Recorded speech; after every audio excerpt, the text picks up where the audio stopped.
अस्सलाम वालेकुम। मैं हूं बैरिस्टर शहजाद अकबर और आप देख रहे हैं मेरा यूट्यूब चैनल।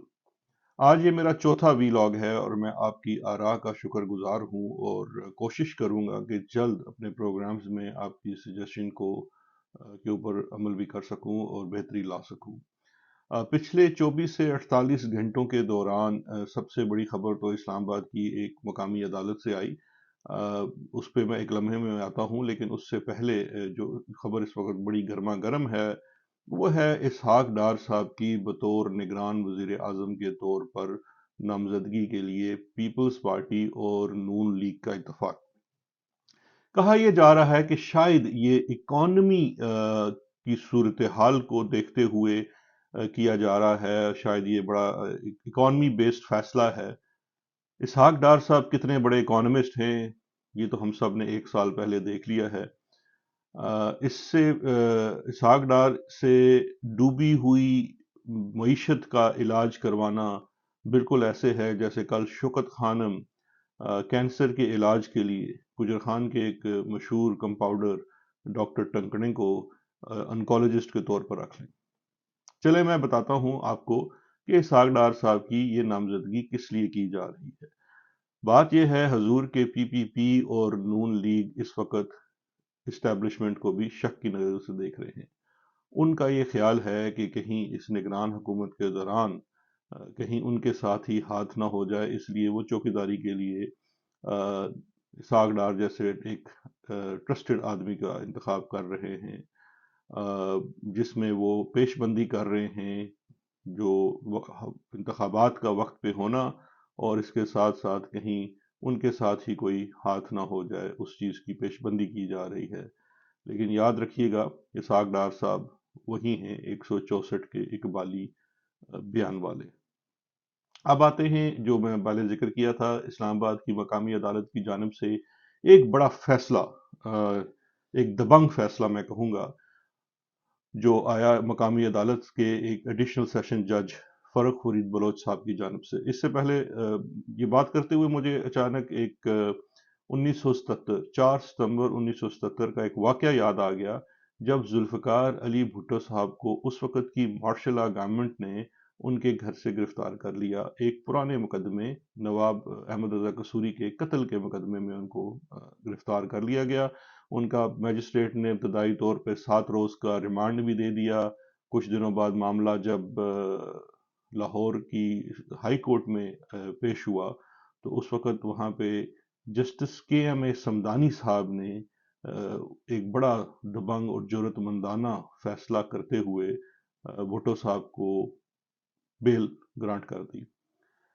ये एक और बात है कि कुछ दिनों बाद ही 14 सितंबर को ही फौजी कमांडोज ने जुल्फ़िकार अली भुट्टो साहब को दोबारा गिरफ्तार कर लिया, और बाद में हमने तारीख ने देखा कि जस्टिस मौलवी मुश्ताक की सरबराही में उन्हें सजाए मौत भी दे दी। लेकिन आज कानून और पाकिस्तान की तारीख में जस्टिस मुश्ताक का दिए हुआ फैसला एक स्याह बाब के तौर पर याद किया जाता है, और कानून पे एक स्याह, पाकिस्तान की अदालती हिस्ट्री पे शायद एक स्याह धब्बा है। जबकि जस्टिस के एम समदानी का महज एक बेल ऑर्डर आज भी एक रोशन दिए की तरह टिमटिमाता है। मुझे ये भी फख्र है कि जस्टिस समदानी मेरे इब्तदाई वकालत के दिनों में उस्ताद रहे हैं और उनके साथ मुझे कुछ अरसा काम करने का मौका मिला। नाजरीन, आज भी हालात 1977 से कम नहीं हैं, मुख्तलिफ नहीं है, क्योंकि इमरान खान साहब को भी फिक्स करने के लिए उनकी तरफ से हर तरफ से घेरा उन पे कम तंग कर दिया गया है। 180 से जायद मुकदमात उन पे कायम हैं। सारा दिन इमरान खान साहब का अदालतों में पेशियां भुगतने में गुजरता है।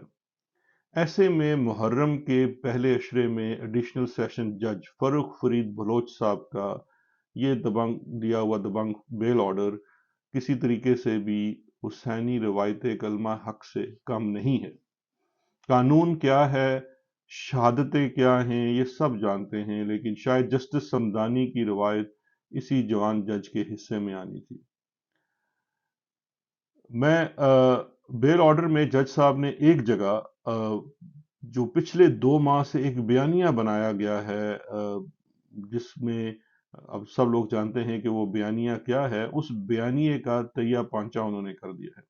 उनका ये कहना है, और मैं अभी ये कोट अनकोट में आपसे बात करूंगा, जज साहब का अपने बेल ऑर्डर में ये कहना है कि प्रोसिक्यूशन ये मानती है कि 9 मई के वायलेंस के वक्त मुल्जिम यानी इमरान खान जेर हिरासत थे। तो ये कैसे मुमकिन था कि वो किस कि कैसे मुमकिन था कि वो सीक्रेट प्लान ऑफ वायलेंस, ये लफ्ज इस्तेमाल किया है उन्होंने अपने ऑर्डर में, कि वो सीक्रेट प्लान ऑफ वायलेंस की कॉन्स्पिरेसी के जैसे जुर्म का इर्तिकाब कर सकते थे।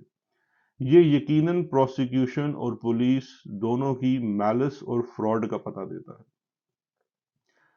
ये नहायत सादा और लॉजिकल हकीकत है जिसे हम सब जानते हैं, लेकिन शायद कहने की हिम्मत नहीं रखते क्योंकि इसकी इजाज़त नहीं है, और बड़ी बड़ी अदालतों में भी ये बात शायद इस वक्त नहीं की जा सकती।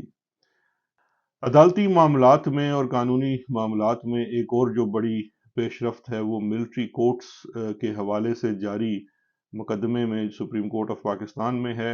सबसे पहले मैं ये अर्ज़ करता हूँ कि मुकदमात के अंदर जो ऑब्जर्वेशंस दी जाती हैं जज साहिबान की तरफ से या वकला की तरफ से बात की जाती है, वो किसी तरह और भी हम हतमी नहीं होती क्योंकि उस वक्त वो बहस का हिस्सा होती है, लेकिन इससे यकीनन अंदाज़ा लगाया जा सकता है कि बात किस तरफ जा रही है।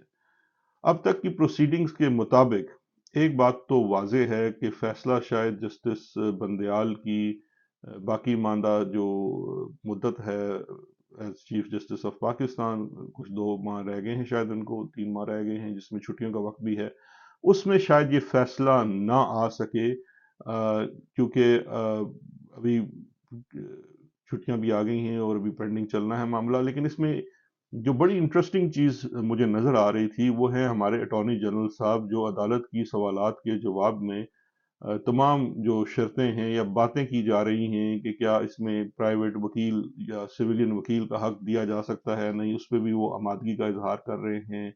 वो ये भी कह रहे हैं कि इसमें सजाए मौत को ख़त्म कर दिया जाएगा, यानी कि सिविलियन को मिलिट्री कोर्ट सजाए मौत नहीं दे सकेंगी, और अपील का भी सिविल अदालत में हक दिया जाएगा। इसमें एक जो सबसे हैरत अंगेज बात यह है कि ये इस वक्त तो जो मौजूदा हुकूमत है उसकी मुद्दत में 3 हफ्ते रह गए हैं, लेकिन अटॉर्नी जनरल साहब बड़े एतमाद के साथ ये भी वादा कर रहे हैं कि निगरान हुकूमत के दौरान भी वो ऑर्डिनेंस के ऊपर अंडरटेकिंग दे रहे हैं कि ऑर्डिनेंस के थ्रू वो कानून में तब्दीलियां ले आएंगे। तो ये भी एक बड़ी हैरत अंगेज है कि जब उनके पास इंस्ट्रक्शंस भी नहीं हैं तो वो एक आने वाली हुकूमत के तौर के ऊपर कैसे अंडरटेकिंग्स दे रहे हैं। वैसे सुप्रीम कोर्ट को एक सवाल ये भी करना चाहिए कि अगर सिविलियन कोर्ट्स वाली तमाम सहूलतें जो हैं वो मिलिट्री कोर्ट में ही मुयसर हो जाएंगी तो फिर ये सिविलियंस का मुकदमा मिलिट्री कोर्ट्स में चलाने की मंतक आखिर क्या है। मैं ये समझता हूँ और मेरा ये एक छोटा सा सजेशन भी है कि क्यों ना हाई कोर्ट के जजेस के ऊपर या हाई कोर्ट के जज के ऊपर एक स्पेशल कोर्ट बना दी जाए जो इन मुकदमात को सुन सके। इससे जो सबसे बड़ी बेहतरी होगी मैं समझता हूँ वो हमारे कौमी सलामती के इदारे फौज के लिए होगी कि उनको इस तमाम कंट्रोवर्सी से अपने आप को बाहर रखना चाहिए। एक बेहतर अदालत हायर कोर्ट्स हैं वहाँ पे मुकदमात चलें, सिविलियंस के चलें, ताकि ये कंट्रोवर्सी ना हो, और जो कौमी सलामती के इदारे हैं वो अपनी जो बुनियादी जिम्मेदारियां हैं कौमी सलामती की उसके ऊपर तवज्जो दें बजाय इसके कि ये कोर्ट कचहरी के मामलात में अपने आप को उलझाएं। ये एक मासूमाना सजेशन थी। जो हल्का के लोग हैं वो इस पे अमल करना चाहें तो ज़रूर इससे बेहतरी होगी। आखिर में सिविलियन इस्लामाबाद में सिविलियन अदालतों के जो मिलिट्राइज्ड इंसाफ का एक छोटा सा किस्सा आपको सुनाना चाहूँगा। ये कारनामा जनाब इस्लाम के कमिश्नर साहब के हिस्से में और ज़िम्मे में आता है क्योंकि उनकी ज़िम्मेदारियों में सीडीए यानी कि इस्लामाबाद की जो ज़िले हुकूमत है उसकी इंतज़ामिया भी उनके ही ज़ेर असर आती है। ये ना किस्सा है जी फरहान उल्ला नामी एक शख्स का जो तकरीबन 3 दहाइयों से इस्लामाबाद में फैसल मस्जिद के बाहर एक रेडी लगाता है जिसमें वो सर्दियों में छली बेचता है और गर्मियों में कुल्फी वगैरह फरोख्त करके पिछले 3 दहाइयों 30 साल से وہ اپنے خاندان کا پیٹ پال رہا تھا، روزگار کما رہا تھا۔ اسے حال ہی میں سی ڈی اے کی انتظامیہ نے، جو انفورسمنٹ ڈپارٹمنٹ ہے، اس نے گرفتار کیا اور اس کی ریڑھی وغیرہ تو خیر انہوں نے توڑ پھوڑ دی ہوگی۔ جب اس کو جو انتظامی میجسٹریٹ، کیونکہ اسلام آباد میں جو قانون تھوڑا سا مختلف ہے، انتظامی میجسٹریٹ ہیں سردار محمد آصف صاحب، ان کی عدالت میں پیش کیا گیا، تو انہوں نے کمال کا انصاف کرتے ہوئے نہ صرف ایک ریڑھی بان کو 5 لاکھ روپے کا جرمانہ کیا، بلکہ اس کے ساتھ ساتھ اس کو 3 ماہ کی قید بھی سنائی، اور جرمانہ نہ ادا کرنے کی صورت میں 1 ماہ اضافی قید کا بھی حکم دیا۔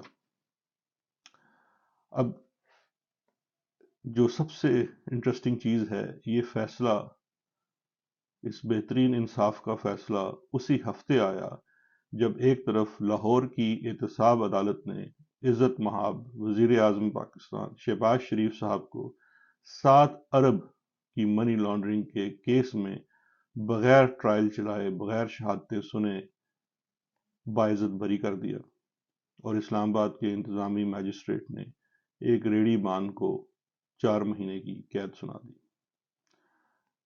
اس سارے قصے کے اوپر تو مجھے فیض صاحب کا ایک وہ شعر یاد آتا ہے: ایک گردن مخلوق جو ہر حال میں خم ہے، ایک گردن مخلوق جو ہر حال میں خم ہے، ایک بازوئے قاتل ہے جو خون ریز بہت ہے۔ آپ سب کا بہت شکریہ۔ خدا حافظ۔